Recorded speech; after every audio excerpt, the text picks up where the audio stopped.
And we are live yet again, Wrestle Purist Worldwide, episode 80, hosted by myself, Joe Hulbert, Ibu of Wrestle Purist, better known to some of you guys as Backup Hangman. And we're going to do our usual, man. Weekend recap, catching up, and I guess looking forward to the week ahead. Going to touch on some news subjects, all those usual things. I'll be completely honest with our very loyal audience.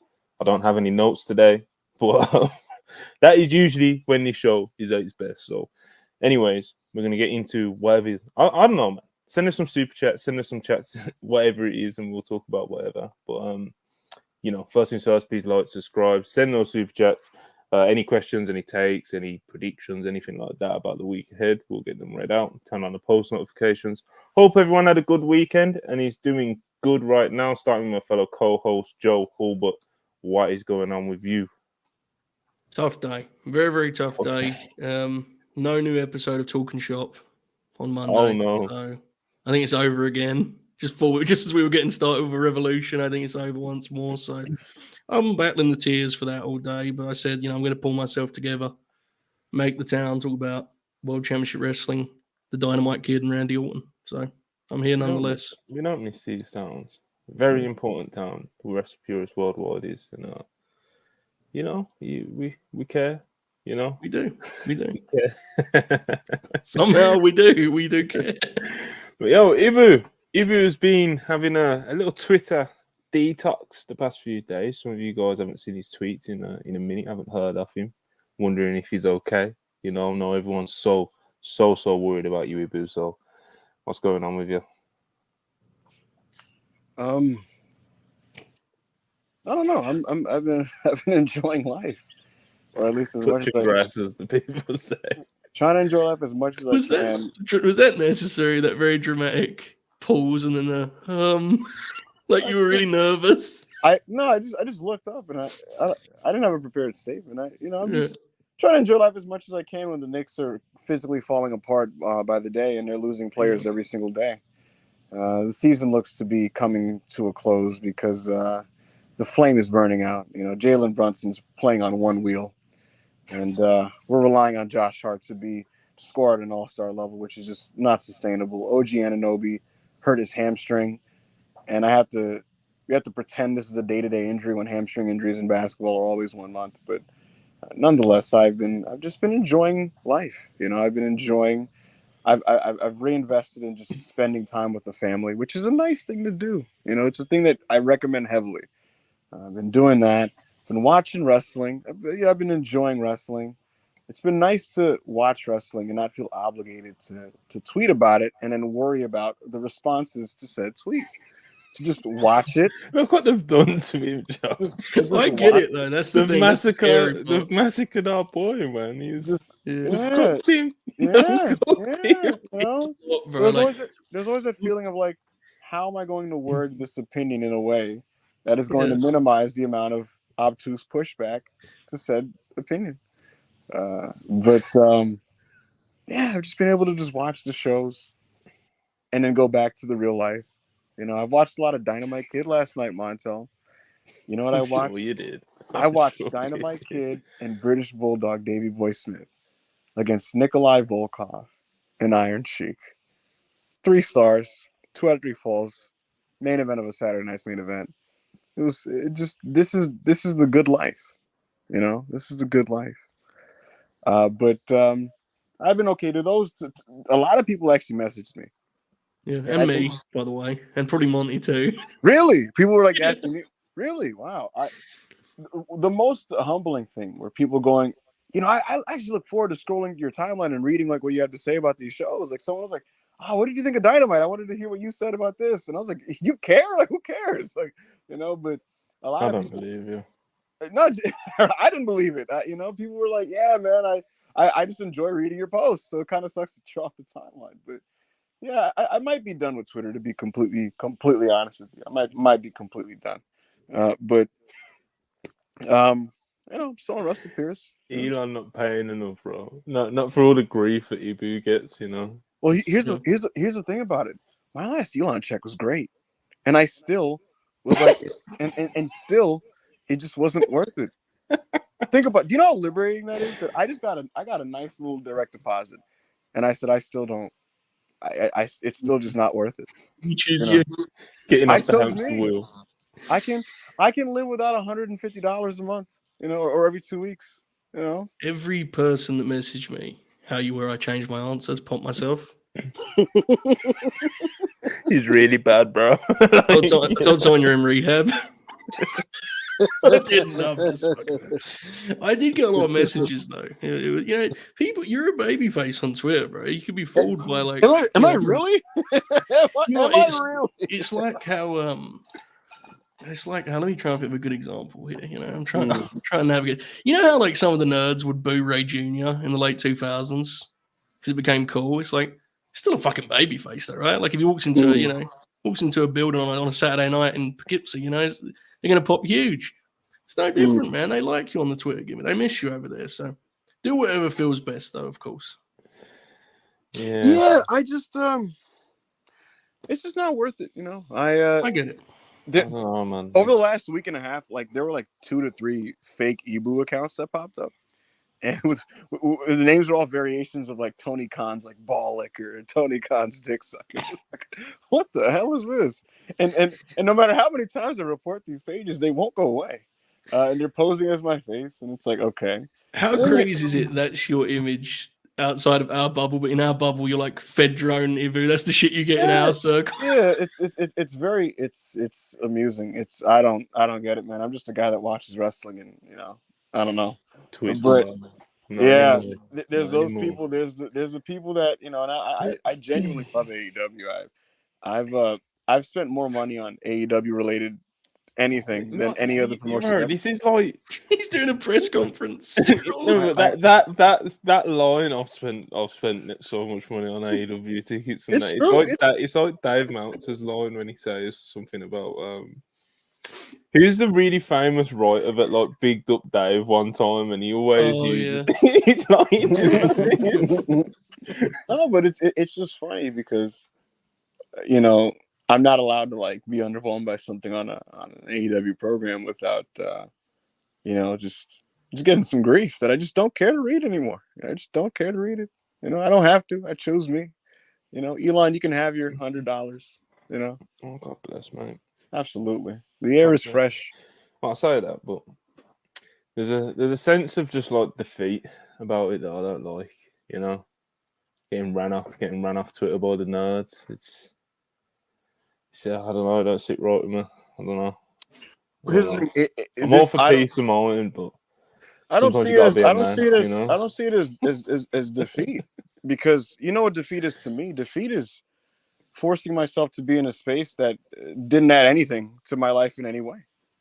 I thought about it and I was like, well, why am I actually on here? Like how many of these people's opinions do I respect? How many of these people's opinions do I actually enjoy seeing as I scroll through?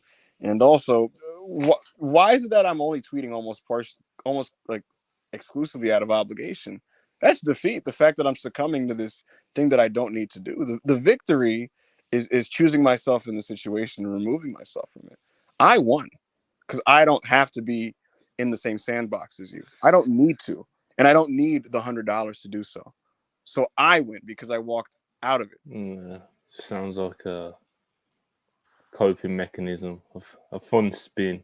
It's like the Drake fans on Twitter. They're just kind of spinning it any way they can to be like, it's not that bad, bro. He lied, etc., etc. So I don't know. It's tough. It's tough times for everyone on Twitter. Anyway, got a weekend to talk about. There was some New Japan. There was some WWE Smackdown, King of the Ring. There was a 3-hour AEW block of television. I don't know where I want to start, so I'm throwing the ball to you, Joe Hall. But where are we starting on this weekend recap? That we're apparently wrestling. Apparently, dude.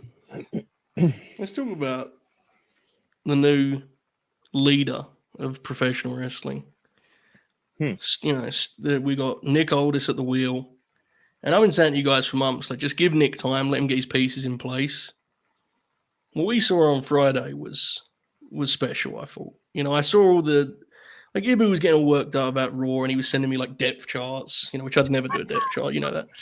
And he was all worked up and like star ratings, and he sent me a custom spreadsheet to keep for Raw. And I said, let's see what old Nick has for us, because there was a lot of doubters coming out of the draft that he'd kind of messed up or something, because God forbid he wanted stars on his wrestling show.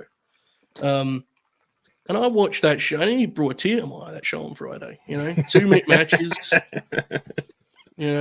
Productive. Matches, yeah, tight 6, give them hell. Nia Jax rocking it like John Tenter on a Saturday night's main event. You got. It's a variety show. That's wrestling. Angelo Dawkins, the explosiveness he's got out there. The dynamism. Tama Tonga he's like a savage. You see the facial expressions, the sounds he makes. I mean, to me, it's wrestling, and then you get to the main event and you pour a nice glass of wine, you get a steak meal, sit back in your chair, you just watch two masters of the craft do their thing, man, just telling stories, psychology, selling, just watching wrestling as God intended, and just imagine him watching Mondays. Smackdown, I thought it was good. Monday night match graphics. Yeah, the match graphics, old cage match Monday night over there. Fucking Adam Pearce booking Ring of Honor. Get out of here, man. This is TV. We're the big boys play on Friday nights. Putting on chop fests and fucking everyone coming out with red chests. Look at my chest, it's all red. Fuck. Sell a limb or something, dude. Grow up,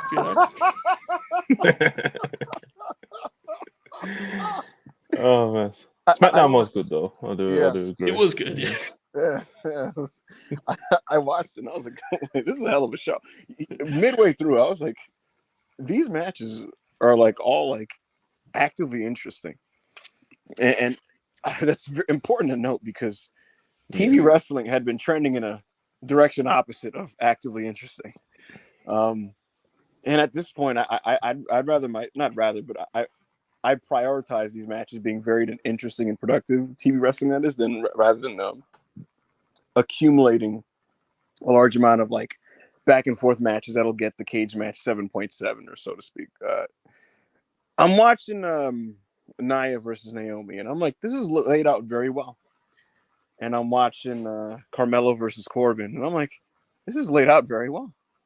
And I'm watching fucking, I'm watching Bianca get a dominant win as she should, and I'm seeing the amount of like chaos packed into the Tama Tonga deal with this guy Dawkins, and I'm like, the agenting on this show was really good.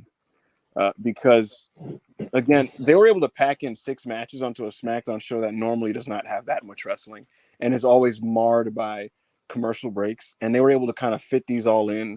And like I said, be actively interesting matches. There's a good variety, stylistic variety.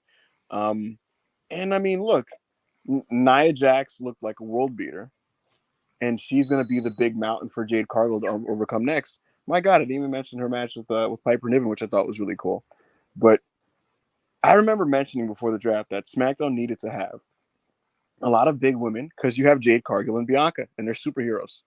And Jade Cargill looked like a superhero on SmackDown, taking down Piper Niven, and you'll see that to an even bigger degree this week when she faces Nia Jax. So that's good matchmaking on the bracket side. The women's bracket's like really well put together.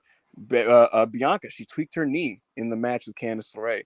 This will 110% be exploited by Tiffany Stratton this week when Tiffany Stratton inevitably beats Bianca Belair, which I am stamping in. Charles Barkley pressed the button, guarantee.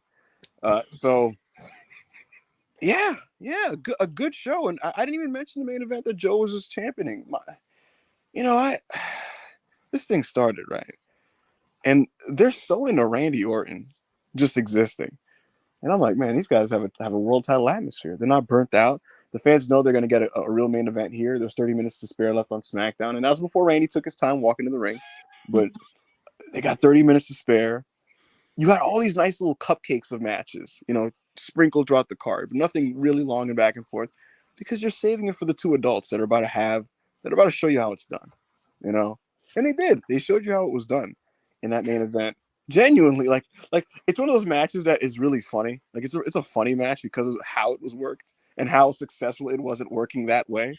And so there's a lot of irony to be mined from it, but it's also like sincerely very good. Yes. Like I feel like that's pretty much every Randy performance these days. yeah, it's crazy. Like, I kind of chuckle to myself, like you said, like kind of like the irony of it. Like he barely does anything. You don't have to, you know. You don't have to. He's just so good. He's just so over, and he knows how to just ride the wave masterfully. You know. Yeah. So.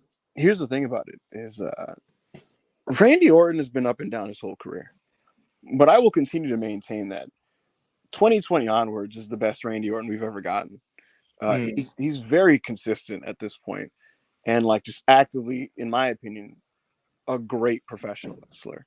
He has a very specific approach that works for him, and he acknowledges that it works for him because he would always before do the whole thing of like slow it down, don't do too much thing. But then he remembered and realized that like, well, I'm Randy Orton. That's why I could do this. You know, I'm Randy Orton. Yeah. And what's awesome about his approach is he has like 5 specific things that he does that knocks him dead every time, right?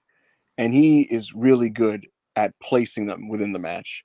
AJ Styles is in ridiculous form right now. This is the best AJ has looked since before the pandemic, actually. And he's filling in the gaps well for Randy to kind of just do his shit. And when he times out the power slam and the draping DDT and preparing for the RKO, it just came together so well. You know, the other thing about this match is they've wrestled so many times, and Joe Holbert went through a bunch of their old matches, right? They know each other. And so, like, you're getting, like, attempts to things getting countered and then that getting countered, too. Yeah. Like, so, like phenomenal forms are getting countered. The first attempt at a calf crusher is getting countered, which was gorgeous. Fucking, the superplex attempt was countered. Like, everything was getting countered. And it was like, man, when are they going to land a killing blow? And finally, when one was landed, the RKO, it was over because a finisher should finish a wrestling match. Beautiful main event. Maybe my, and crazy to say, because the SmackDown bracket sucked on paper. I looked at it, I was like, this bracket fucking stinks. This is terrible. But that might have been my favorite. Just like the Blue Brand, that might have been my favorite first round matchup, which is incredible. It was Gunther and Sheamus. I thought had pieces that were more explosive because of how hard they hit each other. But I thought as good a match it was, and it was a really good match. I didn't think they was able to escalate with the people the way that Randy and a lot of that's just openness, right? It's Randy for goodness sakes.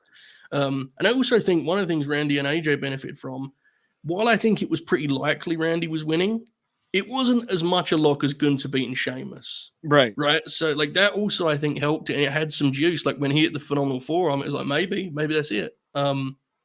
Yeah, they have a real chemistry, and I think it will probably be lost to history because their one pay-per-view match was the unfortunate turn the lights off WrestleMania ordeal. Yeah, that match stinks. And it's like their only bad match. It really is. Yeah, I mean, I didn't watch the Thunderdome ones back, but I watched the rest of them back, and it is by far the worst match that I rewatched. But they have a real chemistry because they have that very, like, we've tried to describe this before, and it's very hard to put words on, but it's like, it's smooth, but it still has that crisp snap, right? It still has that little edge to it where it feels like they're actually being physical with each other. And that's saying that I think both those guys have they've aged very gracefully because they're able to do. I mean, that's Randy. The power slam is a perfect example, right? Yeah. It's absolutely flawless and textbook, but it looks like he's really doing it with some velocity too. So it was right. Like, there's definitely funny elements to the match. Like, at one point, Randy stands and sells for legitimately like 45 seconds uninterrupted, like just staggers in the middle of the ring. And it totally has that vibe of like the agents in the back, you know, hitting each other. Like, look at this, that real shit, you know. But it is, listen to the people, man. It still works. Like, if you're over, right? So it was a lovely match. Timeless main event wrestling. Yeah, exactly. It's timeless. Randy was very much aided. Randy's matches now are very much aided by how over he is, you know, because there'd be times when Randy would be on downswings in terms of output, and like it would just be dead in there and boring, and you have these just very you just have these like crowds that just didn't give a fuck, you know, and his heat segments weren't working. It just nothing would click, you know. Like I think back to stretches in 2017 and 18. I think back to, just various times in Randy's career, to be honest A with you. lot of it, yeah. Yeah, because he's one of those weird cases. He's always been talented, but he's been up and down his whole fucking career. There's never like a sustained 3-year run where Randy Orton was just unbelievable. It's inconsistency, but I also think one of the weird things with Randy's skill set, and I've always felt this way, and I'm sure we've talked about it before, so I apologize if I'm repeating myself, folks, but he's an all-time great heel character. I actually think his skill set inside the ropes quietly is better as a babyface. And I think when you say that, it sounds crazy to people because he's like a legendary villain. But I don't find him, as interesting in control nearly as much as I find him interesting selling. And we saw that in this match here. Now, obviously, you can sell as a heel, but it's different, right? Like, you're not going to have a babyface work his lip necessarily when he's the heel. Hilarious. As the babyface, that comeback is so powerful, right? Joe, you know who else this applies to? Go for it. Adam Copeland. Edge. Yeah. Edge was a better worker as a babyface. And he offset that during his peak heel days because he's a really good plunder match wrestler. And so he offset that during his heel days by having great, TLC matches with Cena and Undertaker, right? But like just straight up 1v1 wrestling match. And I'm not saying these Edge at that time was bad, but it's not the same as if going back. And this is also before he broke his neck. But you go back to like Edge in 2002 and early 2003 and the stuff he did with like Kurt Angle. And again, it's Kurt Angle. But, the stuff he did with Kurt Angle and like tagging with Rey Mysterio, like it's like explosive. And the execution would get over big and the timing of that and the spear and all of that. So, and you're seeing again in AEW now, like where he's just kind of rattling off all these like fun back and forth long matches. You may know this because you're a big SmackDown 6 guy. Do you know what the comparison was that Paulie gave Copeland when he was on SmackDown 6? Do either of you guys know this? This is actually fascinating now, considering what's happening. I don't remember, but what I do know is that Heyman really, really thought he was like the next big superstar in wrestling. Yeah. Heyman said to Edge, "You're going to be the Sting of SmackDown." Like, meaning like 1992. Yeah. Surfer, energy, explosive, fiery babyface.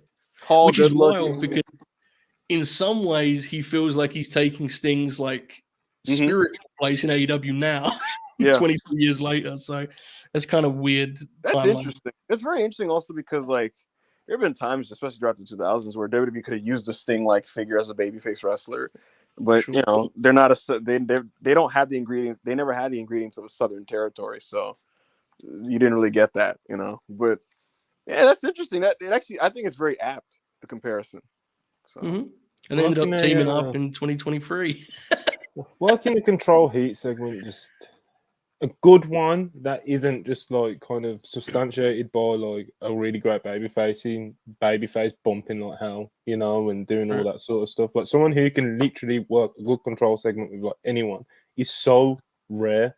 And you hear all the time that like wrestlers enjoy being heels more, But like I said again, it's funny how many of them are actually good at being on top as a heel sort of thing. Because whether it's Edge, Orton, these are all-time great wrestlers, But I'm not really rushing to watch them work a heat segment over a babyface, Yeah, it's an art form for sure. As you guys have just discussed, flip it the other way. I'm locked in. And I have been with both of them recently. So I think the interesting thing about the comparison that Ibu made with Copeland and Orton is, I think, especially with like kind of younger fans as well, I think Copeland, like, because you mentioned how Randy's like, he's seen as like a career heel, like when you think of Randy Orton, you think of a heel, especially to younger fans. I don't think that's as much the case with them now, because like pretty much since his comeback, he's been mainly a babyface, except for like that heel run that wasn't very successful, Pardon me. So I think a lot of the younger fans and a lot of fans today don't kind of seem as a career heel the same way they do like a Randy, I agree. Well, Edge retired as a babyface too, right? Exactly, even before. Yeah. So you're looking at, when I think of Edge as the top heel on a SmackDown, I guess you're looking at 2008, 2009. It's like you're getting up there. Like as you say, younger fans, it's probably lost on them a lot of that. So yeah, Edge has had an interesting career. I'm not going to pretend to have been like a huge fan He's one of those wrestlers that I more kind of respect and almost admire more than I like truly care, if that makes sense. Like I think a lot of the way Edge goes about his wrestling and the way he approaches it, and I enjoy listening to talk about wrestling. I can't pretend I'm a massive fan always, but he's one of those guys. I think he kind of wins you over with just pure output. Right? He's doing it now with AEW, dude. Like I don't like, not all the matches are home runs with me, but his effort and his enthusiasm and how much he loves getting in there and doing it, man. I just think there's a real charm to it for me. Yeah, so, yeah, he loves the game.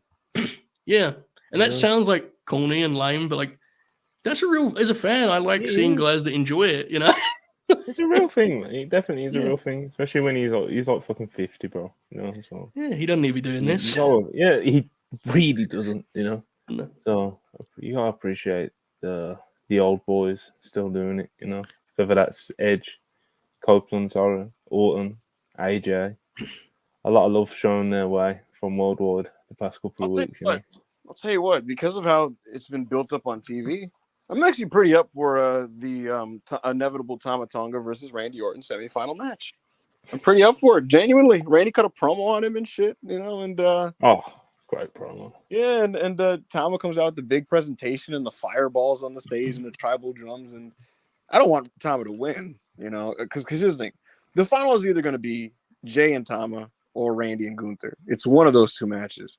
And I would much, much, much, much, much rather prefer it be Randy Orton and Gunther.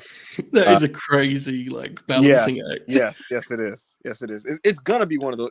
It's like they're not going to do like Tama and Gunther. Like they're not doing that, and they're not doing Randy and Jay. It's going to be one or the other. And so I'm up for Randy and Tama, but on the condition that it's one of those things where it's a nice back and forth semi-blow off. What it really is a chapter ender in this bloodline thing. And they think that they've vanquished these bad guys, and they finally put them to rest. Randy finally vanquishes the big bad Tama Tonga. And it's one of those, they beat Raditz, but Vegeta's on the way thing, where it's just kind of like, that's not the last Tongan here, or that's not the last member of this bloodline, so to speak. And they finally, open the chains and, open the door or whatever. So we'll see what happens. We'll see what happens fucking tonight. Jey Uso could beat Ilya Dragunov, and I'll be a very grumpy man tomorrow on the Raw review. Be very grumpy man. I think Ilya's got it, man. We were talking briefly about it before we went live. But I don't know. I understand the worries. Anyway, so we spoke about SmackDown. Yes. I thought it was a very productive. I just thought, just real quick. You mentioned the match times. It's like pull up cage match. You look at them. It's like Nia Jax versus Naomi. He goes 8 minutes. No straight up singles match with Nia Jax needs to go any longer than 8 minutes. And it was a good time. Carmelo Hayes versus Baron Corbin, 6 minutes. Probably if it went any longer, you're probably overexposing both. And Carmelo comes out of it looking good. Corbin looked like he had a bag in that match. Yeah, that's what I'm saying. It's like Cargill versus Piper Niven. Very well put together. 5 minutes. You know what I mean? Jade comes out of it looking great. Awesome, dude. Awesome. Yeah. Jade's the star, obviously. She's going to win this whole tournament, as she should, honestly. But Piper is the value of having her in that division, I think, is just tremendous. She's terrific. Tama Tonga versus Angelo Dawkins. That was real shit. It was 2 minutes and 28 seconds of real fucking shit. He was on fire. So you have all these like shorter matches, and as you touched on, it's like you build to this main event. And you got two guys out there, how to treat a main event like a main event. You got Randy Orton taking 6 minutes to make his entrance, feeling like the biggest star on the planet.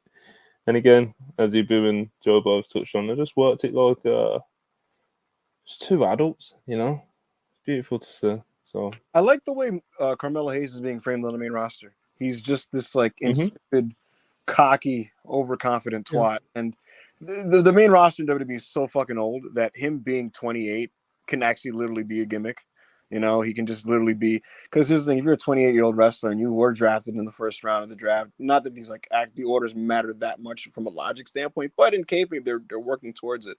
And it's one of those things where it makes sense for a 28-year-old guy and a roster full of 45-year-olds to just be cocky about that and be like, oh, yeah, it's because I'm the next big thing here. And he acts like his shit doesn't stink. But everybody there's been there and done that. It's been in the company for so long that he can just do this kind of routine, and I think it connects better than just kind of generically walking in and being like, "Hey, man, I when I shoot, I don't miss, and I'm him." And it's, but I think I think the direction has legs. Yeah, it does. I agree. All right, so that's kind of SmackDown WWE. Do some super chats, so get those in ASAP, and we'll read them out right now, and then we'll go into, I guess, AEW and New Japan had a pay-per-view as well this weekend, and They did. I'll have a look at my phone and see what news there was over the weekend just to refresh my memory. All right, so super chats. Or is it not coming up? Super chats. It's so weird sometimes. Does anyone remember? This reminds me of the very first Spider-Man movie. There we go. Boom. Karan, 100 rupees. I had to click that like 9 times. Karan, 100 rupees. Appreciate it. Ibu, need your thoughts on Cody getting the big 5 on his first title defense. I know it's a bit far, but based on Dave's scale, it made sense for me. To me. Funny. I love Cody Rhodes. I thought the match was awesome. I thought the heat in the match was awesome. But yeah, it did make sense in Dave's scale for it to be a 5 because I went 4 1/4, and I'm like always a star behind Dave. So yeah, I mean, it makes sense on a scale that is 5. The problem is Dave's scale does not make sense, and it's broken. I don't even have a problem with Dave Meltzer in any way, but the way I look at it is like it's undeniable that Dave inflation is a real thing.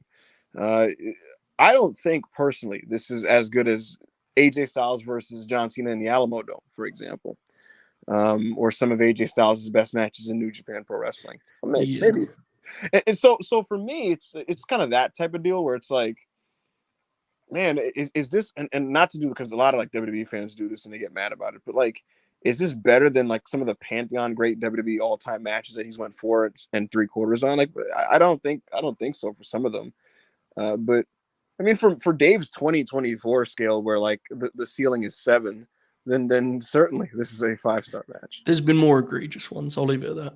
Oh, absolutely, 100%. absolutely. If he's 100% right on like, it's Dave inflation and it kind of like being all over the place now. Because for me as a reader or whatever you want to call it, I don't mind him going like 7 stars, 6 stars, 5.5. But the thing where Dave has lost me in recent years is that there's no real like rhyme or reason to his ratings. Like one week he'll decide to be like harsh and not go, you know what I mean? Not go. He won't give like a Stardom, World of Stardom Championship match. Like he'll give it like 4.75, and everyone was expecting him to give it 5, and then he'll go 5 on something like this, which not many people were expecting him to go 5 on. Mm-hmm. When I seen it, I wasn't that surprised because I know how much Dave values heat. But I do agree completely with you, where it's like there's probably been matches in the past year that are better than but are better than this. That he spoke more glowingly than this when he wrote up in the Observer, but he's given up 4 1/4. So it's like he's just so all. I don't mind him going so high on matches. It's just that like. There's no rhyme or reason to it anymore. It's like you don't know if he's going to go high or go low. Like he's just. What amuses me the most, Joe, because I still listen to Observer Radio sometimes, and like Brian will be recapping a Raw, right? And Dave will like make one passing comment on the match, and like based on like the tone, the enthusiasm in his tone, it seemed like it was just kind of like, so for example, like Dragunov versus Ricochet. Dave said like one line about it, and he was like, "Yeah, that was really good."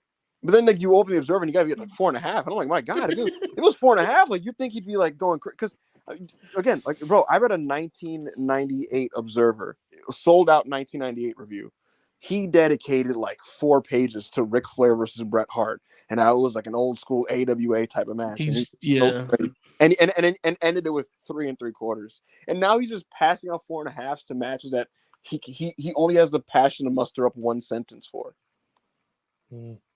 Okay, it's all over the place. Yeah, Darren Walker, £2. I believe in Spurs. #AFC. Come on, you Gunners. Dangerous game, brother.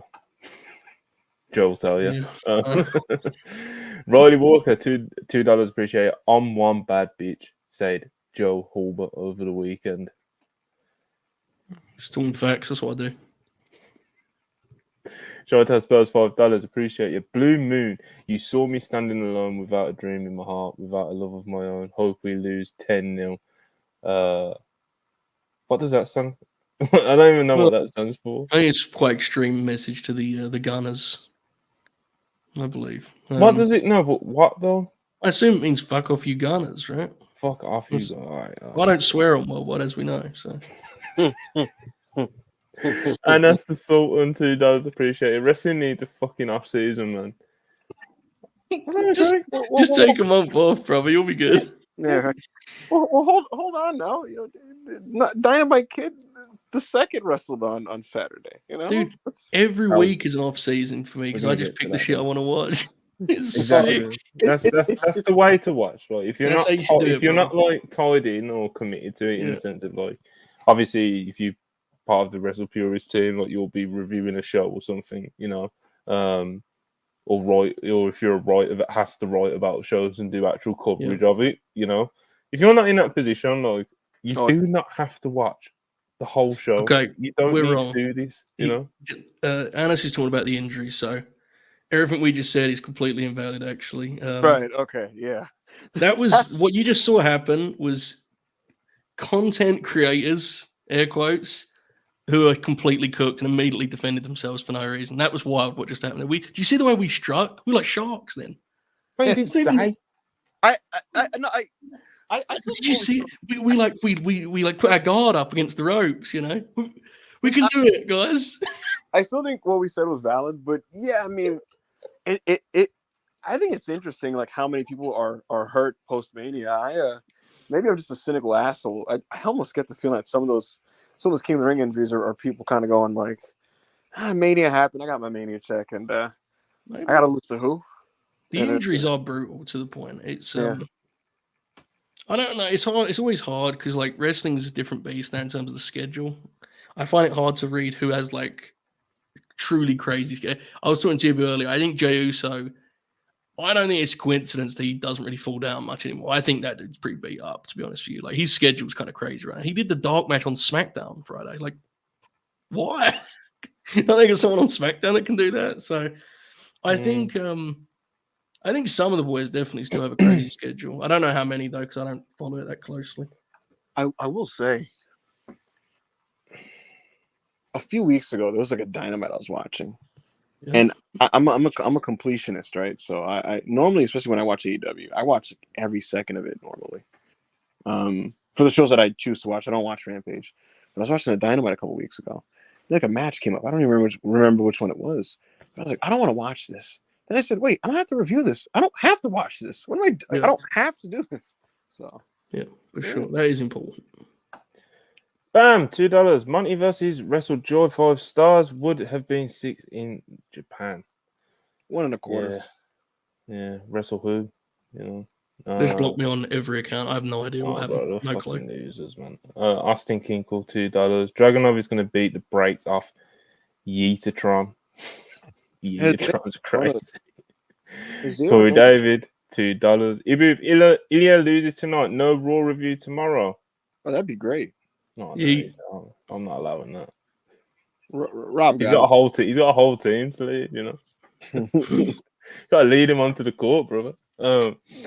Corey David, $5. How does NXT manage to get more matches and the same amount with promos and skits in 2 hours, but SmackDown's 20-minute promo, 3 minutes matches they're not cooking? I think if you notice, the NXT segments and the matches as well are shorter.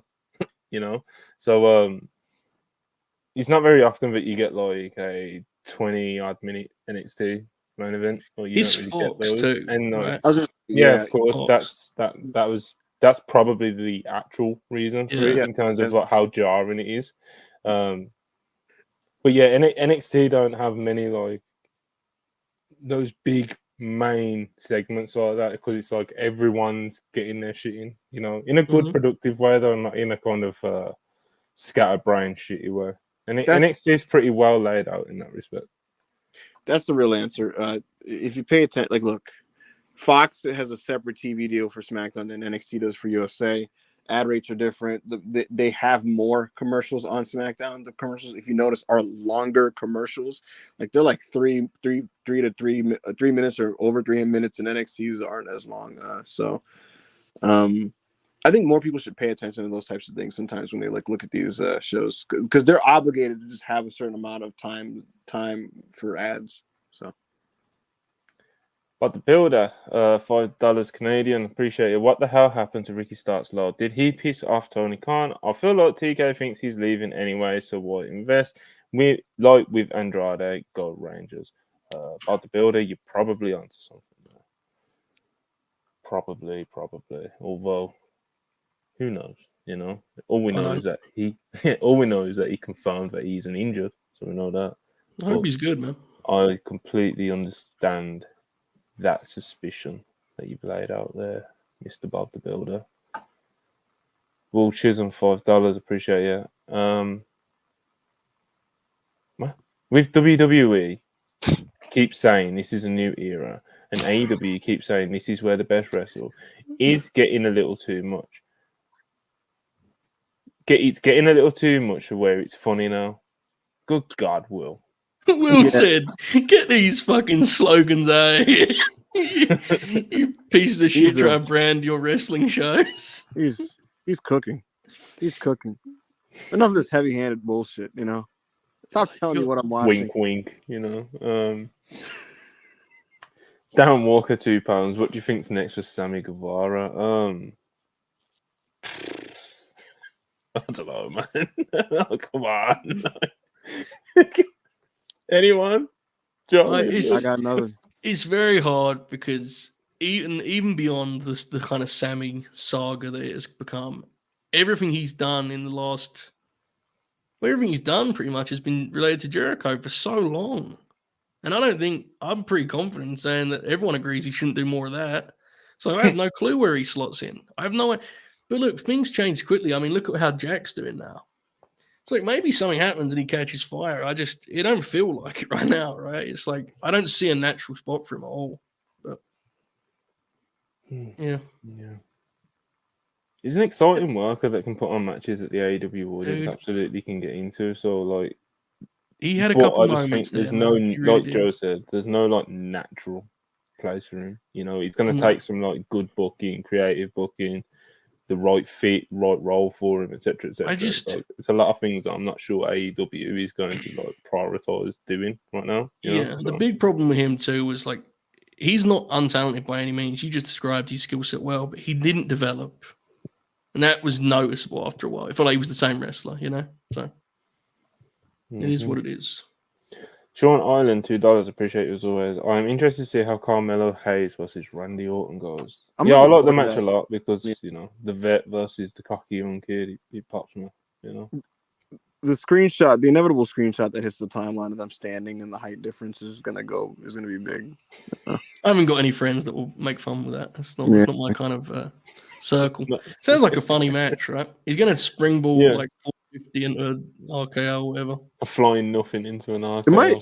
It might be quite good because of like Randy's gonna like be a dick about his offense. I feel he might not do go full on Samoa Joe, like walk away from like one of these moves, but it's gonna be that type of energy of like, look at this little fucking NXT prick, you know. look at this little shit. I'm getting too old for this shit. Anjan, $2, appreciate it. Inoki will strangle Gado when he reaches the afterlife. I mean, it depends where Gado's going, but yeah. Jesus. I don't know what he wants out of his promotion anymore. I don't know why you would do Shota Umino versus John Moxley on a United States event and an Evil in the main event of Osaka Joe Hall. I just don't understand that. He's finished, then he's cooked, mate. It's over. Yeah. He's been booking for like 15 years. He's clearly just I've read so many explanations as to like how it's actually not the case, but it is like I don't even follow closely. How long have we been talking about this now? Like he's just hit the wall, dude. It happens. Like and no one's stopping him. No, nobody's He's like running into it. no one's stopping him. Like, hey man, you don't think maybe we shouldn't go as heavy-handed on House of Torture? Did you see John Moxley's promo on House of Torture? No. He basically threw his hands up and was like, I don't know what this is, and I don't understand why they're like why they exist, but I'm gonna be fighting you guys all summer. I genuinely like, and we'll do this quickly because I didn't watch a lot of the show. I only watched the Eddie match anyway, which I have other issues we'll get into maybe. But New Japan is like kind of sad, really. I mean, it's mm-hmm. the vibe when you watch their shows, like it's fucking crazy considering where they were at. Like, and it isn't that long ago, really. But yeah. Anyway, we'll get into that later, maybe. It bums me out, dude. I'd like it to be good. Like, yes, I would. I'll say this every time because we have this conversation, like whether it's every 3 weeks, 2 weeks, month, like. And I always just kind of I don't know what the word, morbidly kind of chuckle to myself about it because it's just I gave Ibi will know more so. Like, I gave up on New Japan like 18 months ago, bro. Like it's been a minute. So I'll still tune into like some of the pay-per-views or I'll catch up on them. Like I did catch up on a lot of the weekend's pay-per-view, but good God, well, I'll always leave it like Jesus, man. It's crazy when you watch a match and you think this would be better outside of New Japan Pro Wrestling. That is a crazy thing to feel because it was the opposite for so long. It's wild. Funny is this last one wasn't particularly good, and the U.S. shows have been the one bright spot broadly over the last few months. Like the U.S. shows were pretty good, and the domestic stuff was the issue. But now it's bled over to America, where it's just, I don't know, it's not necessarily clicking. Even Noah Monty got better. Noah's better than it was 6 months ago. All Japan had a really good 2023 as well, so yeah, you know, the other places are seemingly like picking up small bits of momentum where it kind of like All Japan hasn't got the same momentum that it did in like early 2023 now, but like. You know, the other places are like doing nice little things here and there. You'll watch like if you're kind of like a casual like myself, you'll hear about a good match that's worth checking out, probably like once or twice a week. You know, it's like New Japan. They'll have a pay-per-view and you get 0 match recs from it. Like it's crazy. So yeah, you know, like Joe said, it's Charlie. Like Charlie asked me. She was like, "What do you recommend from the New Japan show?" And I replied, "Nothing." God bless America for multiple reasons. All right, let's just get through these super chats and we'll get to that, Joe. I ain't got nothing to say about it. Just pop me. It's the way you worded it as well to just throw us off in the private chat. Balls roll over there. Anyway, yeah, we're gonna power through these last two super chats. I just read that. GN £2. Monty, were you surprised by the article backlash? I mean, considering what the only backlash that it was, it's not like it was complete negative backlash. There was just like a few really opinionated people that decided to reply or quote it or whatever. But I guess I'd say probably the majority of it wasn't negative, you know. Yeah. But anyway, I'd say that if you look at the people who did reply and react negatively to it, a lot of their reaction is rooted in being very defensive about AEW. So I guess from that point of view, it's not that surprising because it's like whenever you say whenever like AEW is even like it wasn't even a negative AEW article whatsoever, you know. It's just that like just even the mention of the name. Even though the article was talking about the media dynamic in the wrestling scrums at both shows, you know, and all the kind of negative and criticism was directed towards WWE and what happened with Lucas in France.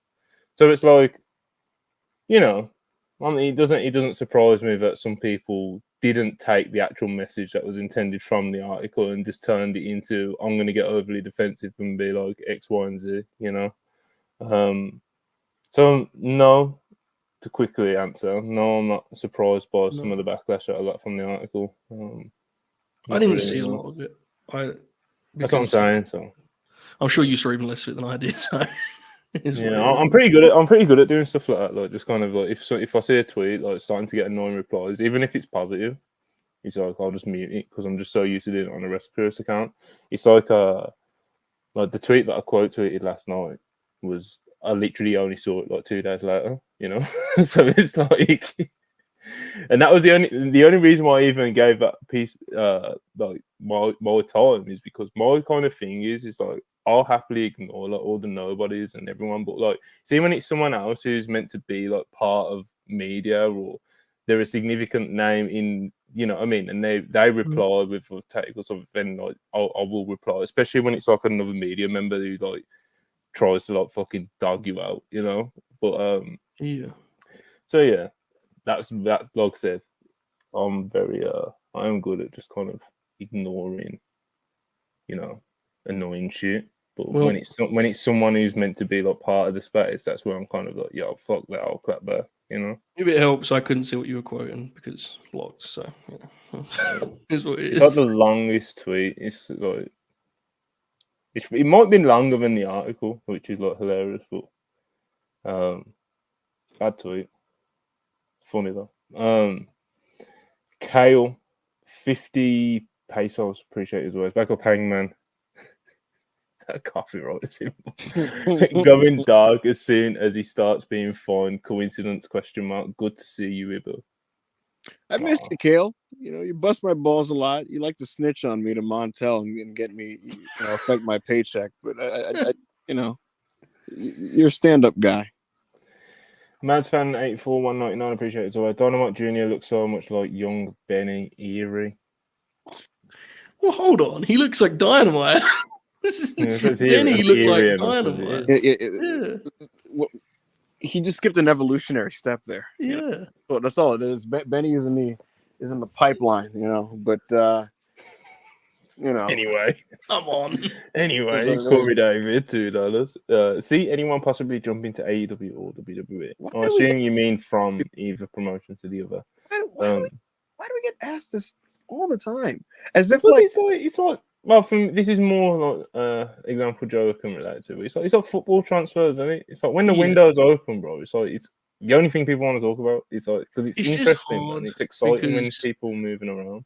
The reality is most deals will actually happen like that when it's time, you know. That's the truth of it. Like, bro, Andrade leaving AEW, like we could have speculated on it, and people did speculate on it. When it actually happened, remember how quickly that shit came together? It was like an instant. Yeah. Pay-per-view day, brother. Like Jade Cargill. Like, so it's always hard. I'm not gonna lie to you, Corey. I don't even have like a good guess. I understand why the question pops you, and I co-sign it's interesting. I just have no insight. There are wrestlers in AEW that it does feel like their time has come to a natural end, you know. But does that mean it'll actually end? You know, I don't know. Like, I don't think it's working with Wardlow right now. I don't think it's been working out. I don't think it's been really. I think Ricky Starks. You know, you can debate how much it's worked out, but I think regardless, I think he's hit his ceiling of what he's going to be in AEW. And that would suggest maybe trying to look towards a move, but really, who the hell knows? You know, it's a big contract year, so we'll probably get a lot more of these questions. To be honest, because we was all saying it. Well, a few of us were saying it going into this year, the end of last year. Like, yo, a lot of contracts are coming up this year, and they have been. And WWE have done a pretty good job so far of, you know, tying people down that they want to tie down. Even though they are seemingly leaving it a lot later than they usually do under TKO now. So, we'll see, man. We'll see. I think the next big one is probably going to be Becky's getting announced pretty soon. So, yeah. Is Rock going to fly over to her in Ireland and give her Terramana or some shit? Maybe. Probably.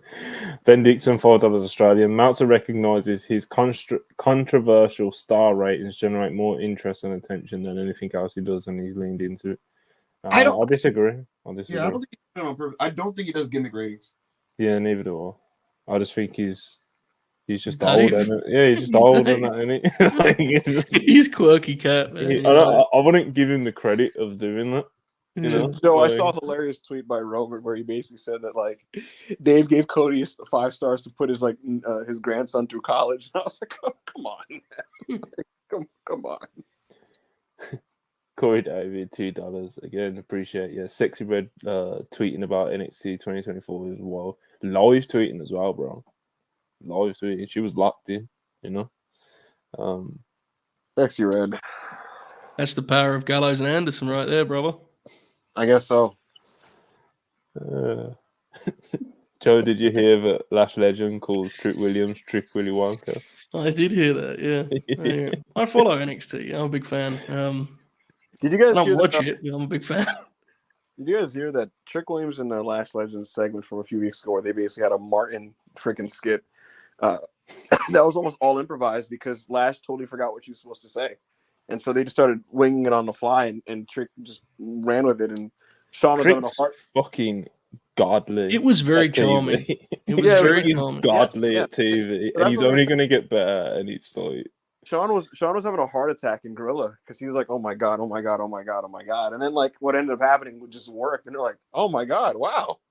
So Trick's incredible at TV. And like I said, he's I'm starting to have more and more faith that he will just kind of click for him in ring where he'll be able to get, you know, I think he'll get so over and so popular, but like he doesn't even have to be like a 3-star general, you know.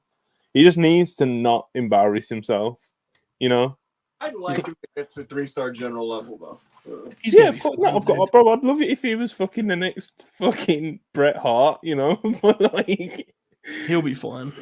Oh yeah, I'm growing increasingly confident that like the worries about he's in ring, it's not gonna matter because he's just so fucking charismatic and just good at TV and shit, you know.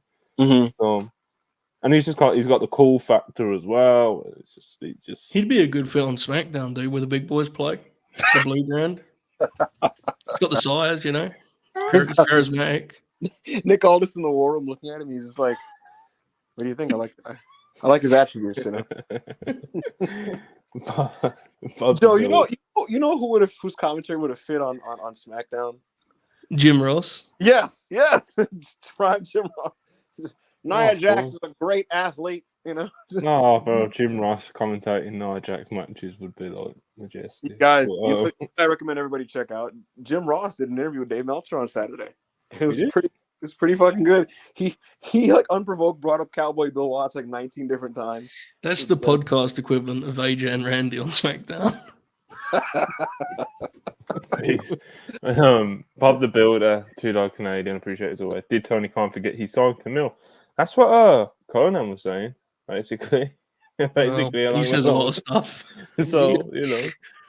Yes, I think there's a miscommunication somewhere there. And she's like, aren't I signing? They're like, wait, you are? You know, but she was getting something. She's been getting paid. So good for her. That's what I'm saying. Bob the Builder to $5 Canadian. Do you believe that Chuck Taylor is this generation's Bobby Eaton, one of the most underrated wrestlers of our time? But chill out. Chuck was really good. He was. That seems unnecessary. That seems like an attack on my piece. What the hell? Those ones just, I feel like you're just setting up Chucky T there, you know? Yeah, because Chuck, let me be clear, Chuck was a really good pro wrestler. Yeah. Really genuine. And there's a lot of people that only know, like, you know, Best Friends, AEW Chuck. I haven't seen him do a lot. He was really good. Bobby Eaton, when he was in his prime, was one of the best wrestlers in America, like, comfortably. Yeah. And you have to realize that, like, I say this respectfully because I appreciate this point in the show, but Bobby, like, being in a tag team when it was that tag team is different to just being like a tag team guy today, you know? Like, dude, read up a little bit on some of the money that the Midnight Express drew. Like, it was fucking crazy. And again, I don't mean that to slight Chucky T, but Bobby Eaton was very, very special. Mustafa Siddiqui, $1.99. Appreciate it as always. Gato decline started back in 2018 when Naito lost.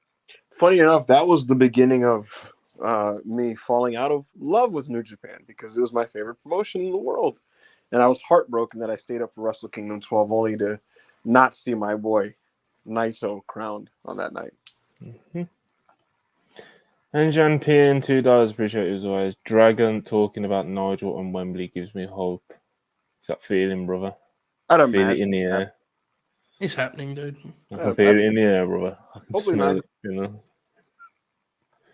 I can't wait, bro. That'll move me.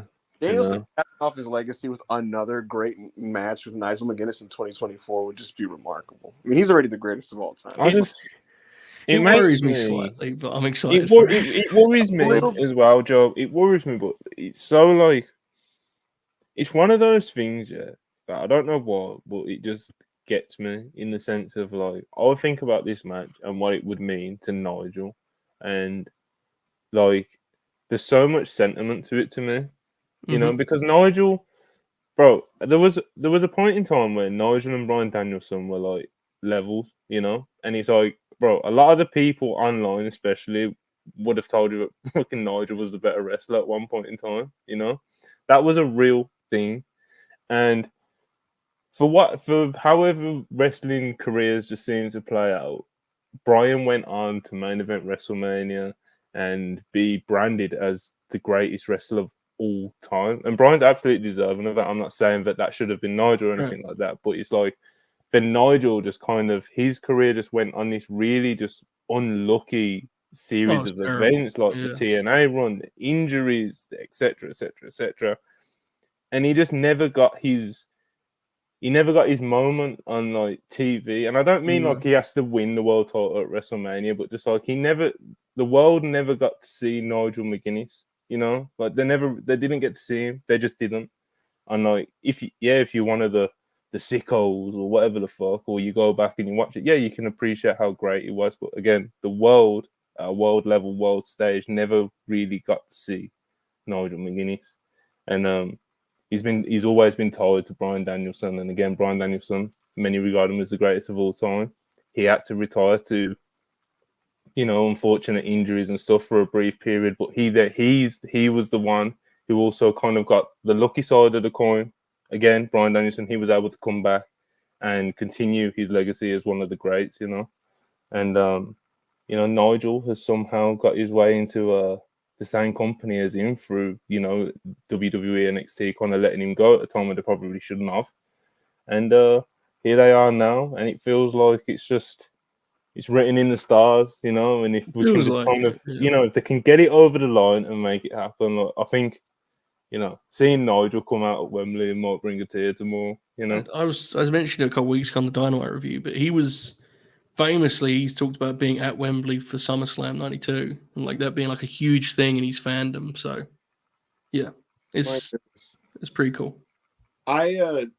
He needs to somehow find a way to get his hair to look the way it did when in the ring. There's no way. It seems likely to me that he just had some business done on his hair to begin with. I don't think he's spiking that shit, dude. Just say he needs to spike it up and dye it, you know. And also, I have this like just irrational confidence that it's going to be amazing. Like I just fuck him up, Nigel. It's Danielson, bro. Like I don't know if it's irrational. Oh, I think Danielson could probably do something with me if I was up for it. Exactly. Like I just like I'm not even like in a normal situation. You're like, oh man, is he gonna look right? Is he gonna da da? Like no, like nah, it's gonna rock. Like it's gonna. Yeah. So. I hope so. Yeah. But yeah. Well, shout out Great Britain and Nigel McGuinness. You know. This is what Joe sent into the private chat earlier, but he worded it different. News: Wheeler's Glock case dropped. # shame on justice. So yeah, Cash Wheeler. Why is it, Joe? The charges have been dropped. I think so. Or as I put it, it appears that Cash Wheeler has been freed from the justice system, innocent. Let's fucking go. You know.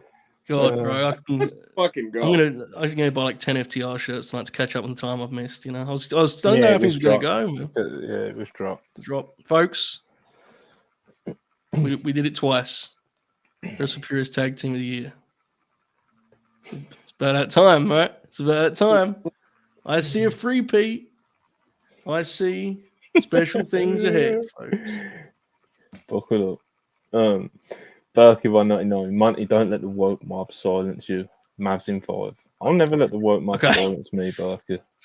I wanted quickly from anyone who's watching at home that was a dangerous combination that we inadvertently walked into there, in which we got very excited about the innocence of Cash Wheeler, and then was followed by "Don't let the woke mob silence you," folks. I think there's nothing more real and American than that. You know, It was pure coincidence, folks. It was a Joe pure trying to do coincidence. damage control, me and people like America. It was a coincidence, folks. You know, Justice. I promise.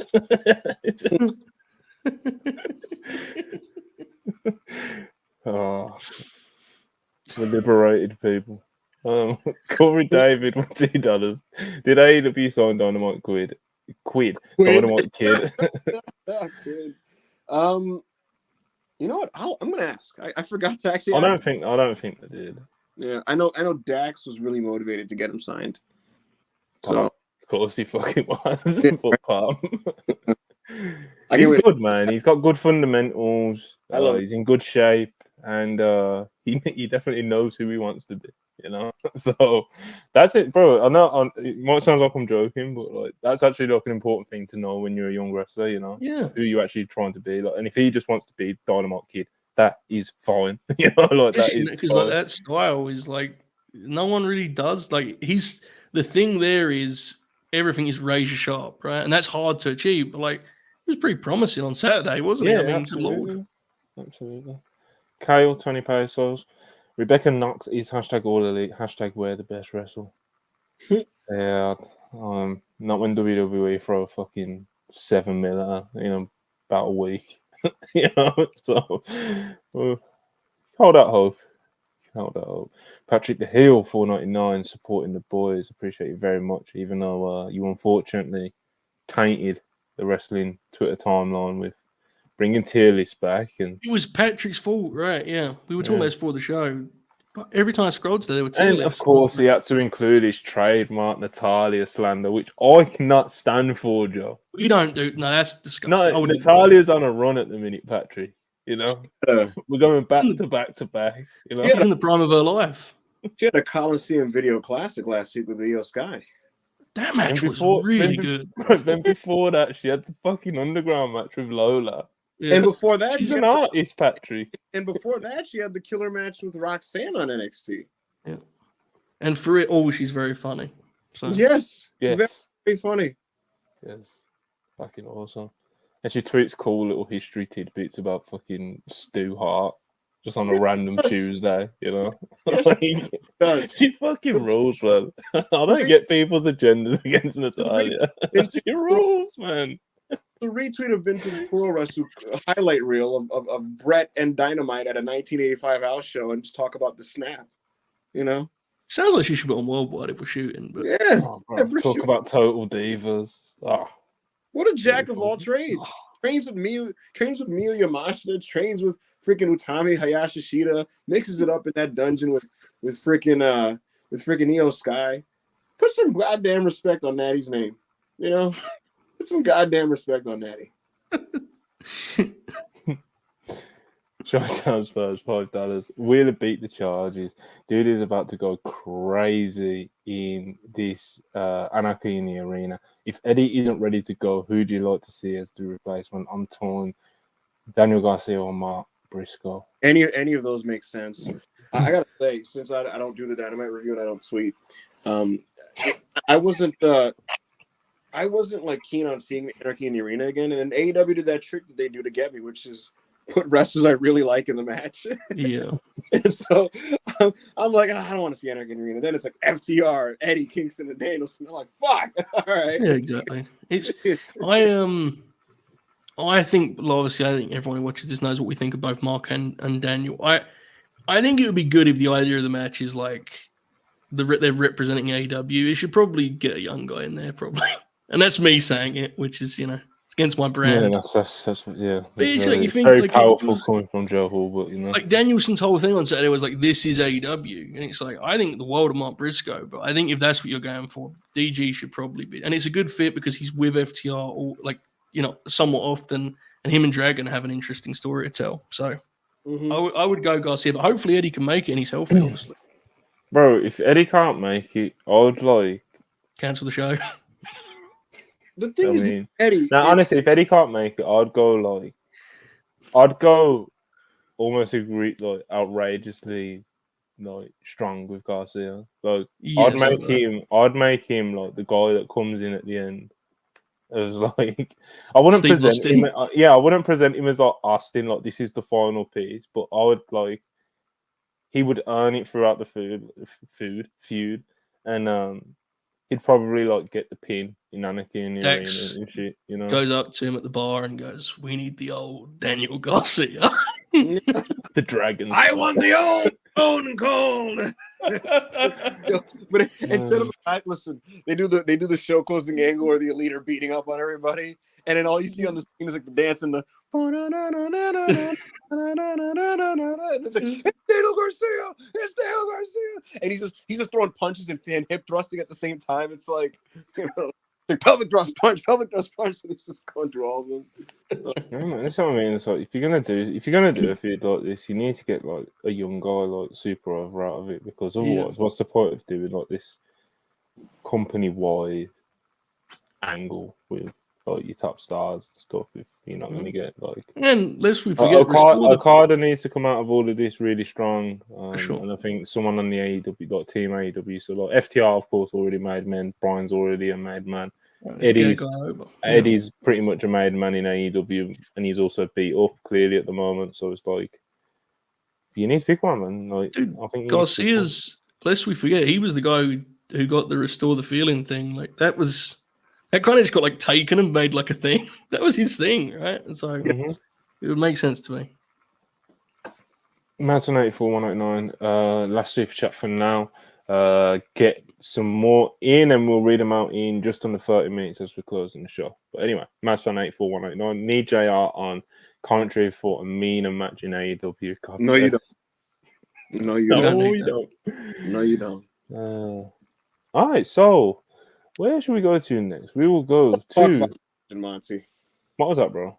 I said I want to talk about Collision because you know what? Yeah, I got slapped the book because you know what? Go ahead. I've been bored of the show like for a little bit, and I realized the equation. Here's the formula. Go on. The formula is if Danielson and FTR are on the show, that's my Collision. That's your dad's Collision. You know what I mean? when they're not on the show, it's just content. You know, you need them on the show because then they're gonna be at TV, and when they're at TV, all of a sudden things are tighter. Things are, you know what I mean? Things are sharper. The matchmaking is a little bit better. You know, even if it's a cold random match, it's one that has a bit of intrigue to it. You know what I mean? Something you can pour some wine to. And I'll tell you what, Collision was a nice second punch after SmackDown. It's a nice Saturday. What's starting to happen? We'll monitor this as the weeks go on. We might have ourselves the adult 1-2 punch here. Yep, the double feature. The double feature. Nick Aldis' show followed by Dax Harwood's show. I like the show. I thought it was just nice to see Bryan Danielson back. Funny enough, there wasn't anything that like I thought was like blow away incredible or anything like when I think about it. But I just enjoyed sitting through it, you know, and sometimes that's not always the case. And I mean, my God, we got the second Dynamite Kid coming out there, you know, working Dax Harwood, you know, doing a snap suplex. Dax the X. I forget that. Bobby Cruz announced him as Dax the X. Yes, Dax Harwood. You did that. You did an Owen transition that used to be done by Tiger Mask, where like you're in the arm bar or whatever, and then you kind of like kip up, roll around, or that fucking thing. You know, you gotta, you know, you got some good elbows in there, a snap suplex. You know, it made my heart happy because Dynamite Kid, as much as he's put over, as much as people put over Dynamite Kid, I think it's still understated how phenomenal he was. And it's partially because he doesn't have, I mean, he has a lot of great matches, right? And great tags, but his catalog compared to like a Misawa, for example, or Kobashi, right? It's not like 20 matches deep of like 5-star singles matches, right? But he's one of those wrestlers you go back and watch. And in his heyday, the way his work actually looked, like just the work, right, was so good. Like it was so snappy, it was so crisp, it was so smooth. And it's maybe my favorite style of wrestling, and it's breeded one of my favorite genre of wrestlers. But it's a style that isn't replicated that much properly in the modern day. There's not a bunch of clones of Davey Richards, Dynamite Kid, and a certain other man from Calgary, Alberta. You don't get that much. But seeing this kid actually do that and do it well was nice. And obviously Dax being a total pro filled in the gaps and really helped him. But I just thought that was a fucking treat on Saturday, Monty. I thought that match was awesome. And Adam Cope and Kyle O'Reilly, they had a nice main event match. The last few minutes were pretty electric, actually.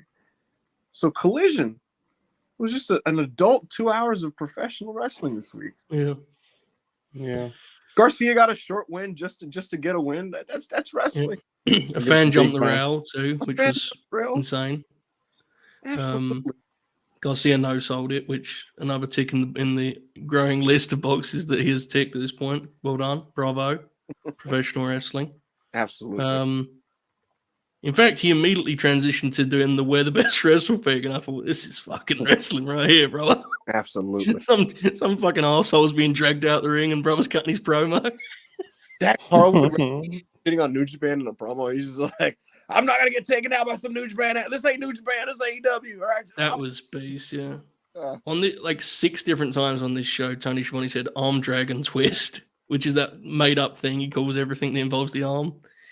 It's just lovely, isn't it?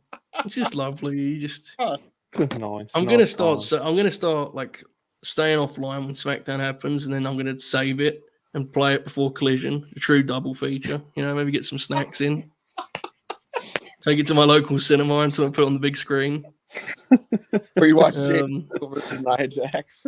Yeah. I'm thinking about these things, but yeah, seriously, we have a lot of fun. But that Dax Dynamite Kid match was like, it was one of those things. It was very interesting. I found sometimes matches like they make you kind of rethink your own fandom. And last night I wrote a review. I'm aware of how that sounded. I promise this will make sense. I wrote a review last night of the match, and I said in the review, like, it's probably like a 3 1/4, 3 1/2, right? Like if we're within star ratings. Like there's like 10 of them every week. But it had this very distinct vibe and flavor. Yes. It wasn't like basically the way I explained it to myself, it was a throwback, but the fact that it worked so well in front of a modern crowd suggests it shouldn't be a throwback. And what I mean by that is the crowd actually clearly didn't react. Like the Dynamite Kids thing popped us, like Dynamite's nephew, that the crowd didn't really react at all at the entrance, but they got them to react with their match, right? And Dax, what was really interesting about it as a match was, it's the first time I think we've seen Dax, other than the Jack Perry match maybe, work as like the kind of the mountain for the younger guy to climb. Because in all of Dax's singles matches, he's the underdog, right? Because he's a tag team wrestler, and he's not like Dax is not like a big guy either. So, but with Dynamite, he could recreate kind of what he had with Jack, where he's being rough and tough and kind of playing, the grizzled veteran. He's whacking him with chops, and he's being, kind of vicious and aggressive, but just walking the line so he doesn't, turn himself heel. But he went far enough that the people were chanting Dynamite, and I just thought it was such a lovely match. And again, it's not like, they're not trying to have a classic or anything. I think they stopped exactly when they needed to. I think if they'd gone any further, it would have felt like he was overextending to try and shine young Dynamite up. But I don't know. They were saying like really just kind of, this sounds really dramatic. I apologize. But it was also kind of like moving afterwards when young Dynamite had that moment and they like let him actually have a moment and let it breathe in, and FTR left the ring to him. Yes. It's like, I don't know. I found it to be weirdly powerful for what is ultimately in the grand scheme of things just a way to get Dax a win on the road to losing to Okada, right? Like that's what it is in TV. Because again, like Joe, like I said at the top of the show, what gets me more now is TV wrestling that's interesting. And yes, wrestling is equipped now with the amount of talent that's in all these promotions. It's equipped to pump out 3.5 or higher star matches that are back and forth in 20 minutes and Right? There's almost a curated formula to achieve this. But like you said, it was distinct. Yeah. We watched a wrestling match that had a superplex as a big built up to high spot, and you know, the Owen Hart style missile drop kick, and like I said, the kip up, and you know, all the signature moves. It was like you were watching a Heart Dungeon showcase on TV, and it got over huge, and it was big with the crowd, and it's wild how Dax's versatility. Like Dynamite Kid's the headline because that's what the job was, right? That's what Dax wanted to do. But Dax in the opening act of that match, Dax just grapples with Dynamite Kid seamlessly. And we don't see Dax do that stuff a ton, right? But that was the best way to showcase Billington. Like that was the best way to showcase what he can do right now, because that's where his fundamentals really shine. And after the match, you know, they set up him and Okada, Dax and Okada, and it's just like, dude, the value of Dax Harwood in that we're talking as a singles wrestler here, which is never going to be his main role. He can believably go 13 minutes with the Dynamite Kid, and then you want to see him wrestle Okada. Yeah. That can't be like, that is so important when you have 5 hours of TV. It is. Know? It is. It's That's very on Anderson. Very on Anderson. Dax is one of the best wrestlers in the promotion. He's tremendous. He really is. He's awesome. It felt like one of those like WWF house show / early 90s TV matches that like just kind of comes and goes but ends up on a VHS tape comp or something, or yes, sir. One of those things that Vintage Pro Wrestler posts and then you look it up on Cage Match and seek it out and watch it yourself. And you're like, yeah, that rocked 3.5, you know. Good shit, man. Good shit. Rampage was also on. Not really too much going on there, to be honest. It's quite unfortunate in that regard. I do enjoy Matt Menard and commentary, though. No, Matt Menard rules. I'll happily listen to it as a podcast. I didn't really want to watch any of the matches, but I'm sorry, dude. When they told me Johnny TV was in the main event, I'm sorry. With respect, he's had moments where he's been a really good wrestler. It's a long time ago now. It's like, he's off. Yeah. Who do you face? Pac. Which is a hilarious match, honestly, now that I've said it out loud. Maybe I should have watched it. It's a fun match because like their demeanors and temperaments are like the opposite. Exactly. Yeah. How the what's happening? I just want one of the match ratings on Cage Match.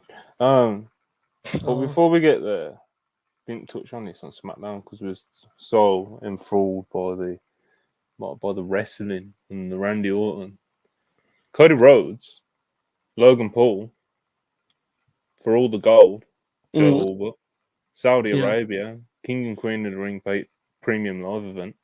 It's pretty big business, to be honest. I think it's quite the smart play, considering that the pay-per-view is in like 2 weeks. So you don't want to burn through like a, I guess, quote, real challenger for Cody. You know, you can just kind of plug Logan Paul in and people are going to talk about it. So, I think, you go from it. You just had a 5-star match with AJ Styles. So I think, you know what I mean? And I don't think this match is going to be bad by any means. I think this match will actually be very good, in fact. So, I quite like the booking of this, to be honest, when you factor in like the time limitations that they have. What do you think, Joe? I like it, assuming it's not. My guess is Logan's going to get his belt out of the equation in the contract signing. That's my guess. Like, I don't see the value of doing all the gold. I feel like Logan's going to... I think that's a mistake, and I think Logan's going to have a thing in the contract, you know? I've just got this feeling. I think that's a bad approach, and I think that would actually that would frame Cody in a way that wouldn't be very flattering, to be honest with you. Because like his thing is he's like man of the people fighting champ, and it would be weird him tying 2 belts up, you know? There's a perception that comes with that I wouldn't give him, but I think he's smart. Like, look, it isn't something I'm desperate to see, to be totally honest. And I did think, as much as I praised that, I did think that segment was a little long, to put it politely. Yeah. But he's smart, and like Logan gets good heat. You want to be like, you know, if you look at the SmackDown roster, we've talked about how the biggest matches for Cody in a lot of ways are guys that are going to get cheered, and it's a challenging thing to navigate. You don't have to worry about it with Logan. And I think the match will be really good. So it makes sense, even if it's not something that really captures my imagination. I think it's a good move. You know, Iba, Yeah. you're definitely the guy on the panel that flies the Nightmare family flag. So, Correct. Yeah. what do you think? So I was informed that this match should be taking place Friday morning, and I looked at it on paper and said, "Meh." I was like, it didn't. It was like, whatever, you know. And it's a weird feeling because I don't think Logan Paul does anything for the United States Championship either. To be honest with you, I think Yeah. I think it could get freed from him also. You know, and I just don't think it benefits much from it, and I don't think he needs it. And SmackDown has a couple guys that I think could fight for that thing right now. Like if AJ Styles and Andrade could main event at SmackDown for a U.S. title, then we'd be rolling. You know what I mean? But so it's kind of weird in that respect. That if Cody does become a double champion, I could see him like losing that thing in like a multi-man or doing some valiant babyface thing where he vacates it. But he's like, I'm giving this belt back to the boys too because Logan Paul is a fucking prick who didn't defend it. But I'm vacating it. So that'd be weird. That'd be weird. But I don't know. So the championship aspect of it, like the multiple championship thing, is something that I'm just kind of like I'm not totally sure I feel about it. But as a matchup, yeah, I mean, you know, you got a 2-week build in Saudi. The show's coming right up. The show's focused on the King of the Ring tournament, but you want to get Cody on there, and so that feels like a pretty match to do there. So that's kind of my 2 cents on that. It feels like the only reason I'd keep the US belt on Logan is it feels like that kind of has to be LA Knight's thing to chase. Like, I don't know what else he does on SmackDown, to be honest with you. There's a few, like, if you touched on, there's a few people, bro. Like, Yeah, for sure. LA Knight's, of course, the one you'd circle because like, he feels due, you know? I think the roster split didn't do him a ton of favors, to be totally honest with you. And it happens. There's so many guys, too many mouths to feed, but like, he's going to lose to Tamara on Friday. Yes. He's in a good spot, don't get me wrong, but like, for his overness, I think if he was on Raw, he'd be a bigger part of the show, to be honest with you. I could be wrong. I don't know. I genuinely would rather him and Yeet Man spot than Yeet Man. Bro, you'd rather everyone even fucking No. Come on. No, it's like your J takes now are just like, we get it, you know? It's always Jay. Like, Jay's always the butt of the take. Like, it's just like, come on, bro. It's a Monday evening and the show opens up, and instead of wrestling as more than one royal family, you got to hear, ooh, so, and he comes out with those glasses, and you know, and you're getting nervous. I get it. You're getting nervous. It's coming up, bro. It's not long away now. The big one is coming up. The big one. All right, so yeah, Cody versus Logan. I think the bout situation is something to be wary about, absolutely. But as a matchup, I'm a fan. So yeah, I guess 2 quick super chats, and we'll touch on this very meh New Japan show. Brainbuster 499, appreciate it. AEW's roster is bloated, but Tommy Billington absolutely needs a deal. He was fantastic on Saturday. # invade, kill, conquer. Brainbuster, I love you. I think your edits are awesome. Yes. I resent the shit out of this super chat because how would that help Tommy grow? I saw people tweeting, like, even though I don't post, I look a little bit, but people were like, "Oh man, I look a little bit." Yeah, like, it's not that in there. Get him the pure title. Get him on Honor Club. Go fuck yourself. What are you talking about? Get him on Honor Club. What does that do? Bro, are Private Party any better now than they were in 2019? Has Lee Moriarty progressed at all since 2021? What the fuck are you guys talking about? If you really want Tommy Billington to be a great wrestler that can help AEW, then what Tony Khan should do, because he probably will have access to him whenever he fucking wants, because he can pay him more than most people.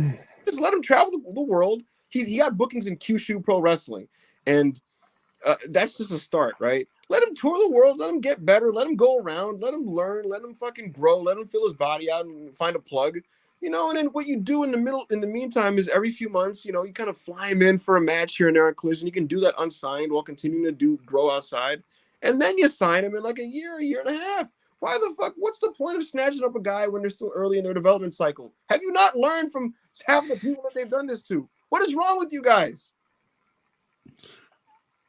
Poor Brainbuster. He was just saying he thought it was a sick match. Like, hope the kid gets signed, bro. Brainbuster specifically, It was just like It was the point. Yeah, I get it. Yeah, it was my opportunity to finally speak on that because a lot of people were like, "Oh man, yeah, get him on Honor Club. He'd be great for Ring of Honor right now." Why and how? What are you talking? Anyway. No, I'm done. Before we start again, you had your moment to rant. We let you have it. No, I'm done. I'm done. I know. I was just making sure we didn't pick up again. Jumanji Hunter $2. Appreciate you. Nightmare Family flag is a Blue Lives Matter flag. That is unsubstantiated internet rumors.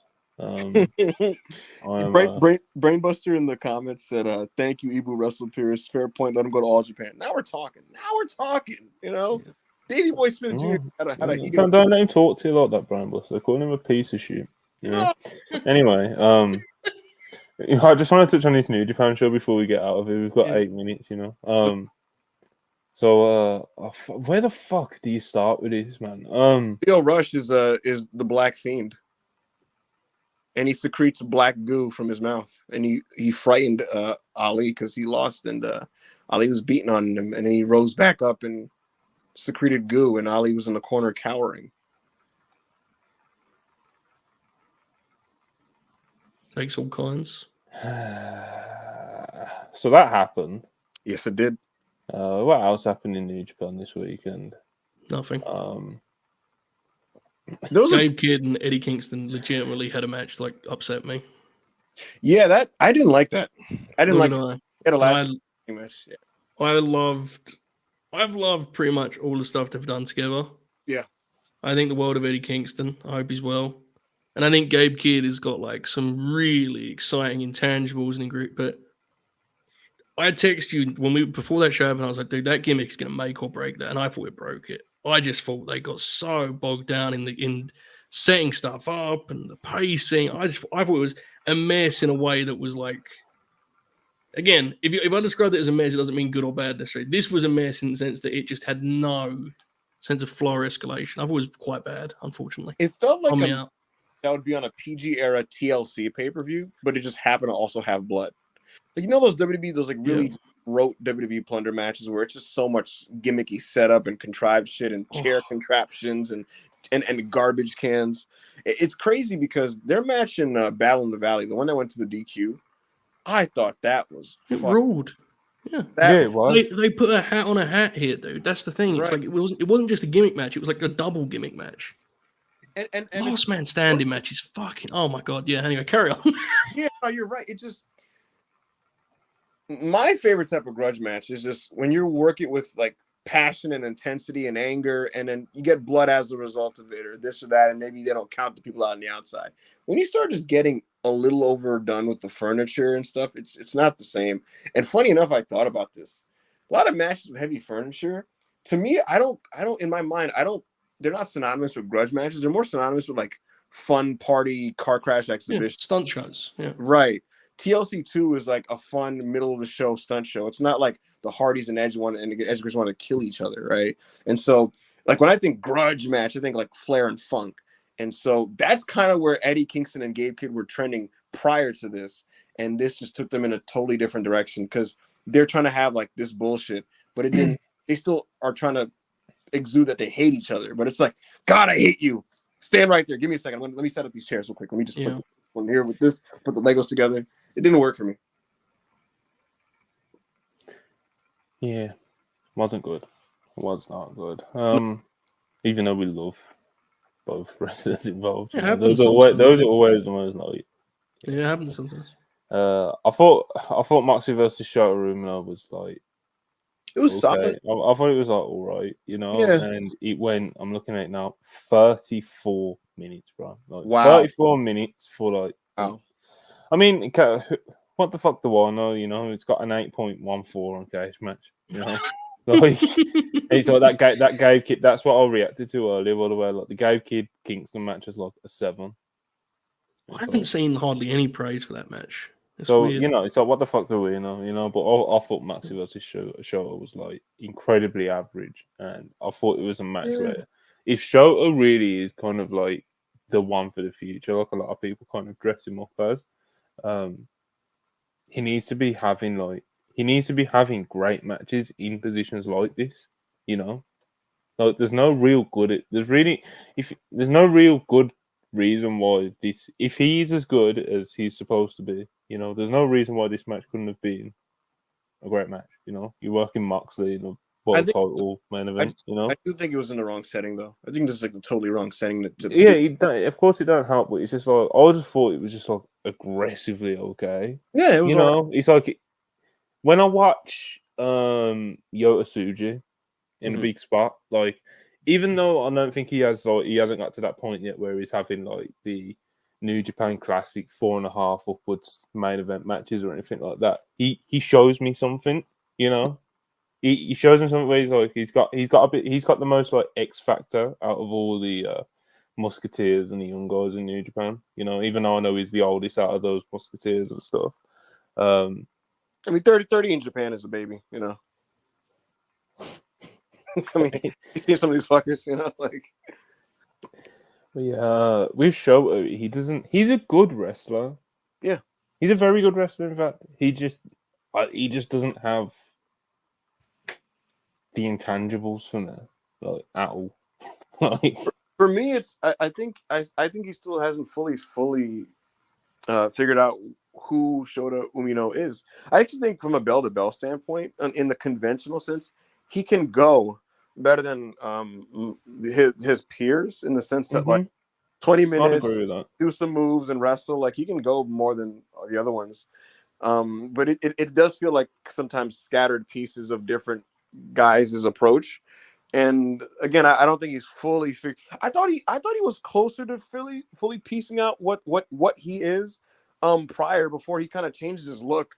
Like when he kind of had the fake Tanahashi look, his approach was pretty much just Tanahashi, and it worked. Or at least I thought it did. You know, he was having those matches with Will Ospreay, which again, it's Will Ospreay, but yeah, I don't know. I feel like a lot of would-be aces in Japan have taken slight steps back. And that kind of touches on what we were talking about earlier, with kind of how uninteresting and lifeless New Japan is. So when you can't even get excited about the young guys, you know, it's like there's a real. There's one. I don't know. Hopefully they bounce back and get really popular again, and something just clicks for them. Like maybe someone on Forbidden Door just like has a standout performance, and it grows some interest in the West, and people tune into the next pay-per-view, and there's another great performance, and Evil gets eradicated from the roster, and like, Moxley did. You know what I mean? So he did say he was going to rid New Japan of House of Torture. So let's see if they actually legitimately do that. That would be hilarious after all the shit that they've done in New Japan. Like Mox, an outsider, was the guy that like ended the House of Torture. But anyway, I can't believe that's the Dominion match, bro. That's brutal. I'm sorry. That's such a shame. That's going to be their second biggest house of the year. And that's the main event. It's disgusting. I will say. Go on, Kosei Fujita is somebody to look out for. Oh yeah, definitely. But he's just not positioned the same as like he's not one of the Musketeers. You know what I'm saying? So it's like he's one for the future, and hopefully the company's not fucking dead by the time he gets into like the Shota, Yota, you know, Ren position in terms of push. So Ren Narita. Oh, bro, don't give me the crap. Don't. We need to win the show. Don't get me started on fucking Ren Narita. So I need to positive the show back up with Will and Nightingale. All right. Thanks everyone for watching. Please like and subscribe. Appreciate all the super chats. We'll be back tomorrow with the WWE Raw review hosted by Ibu and his starting five. And yeah, man, King of the Ring, Queen of the Ring continues right now on the USA Network or BT, wherever you are. Yeah, man, I'm waffling now. Let's get out of here. Peace, everyone. Thanks for watching.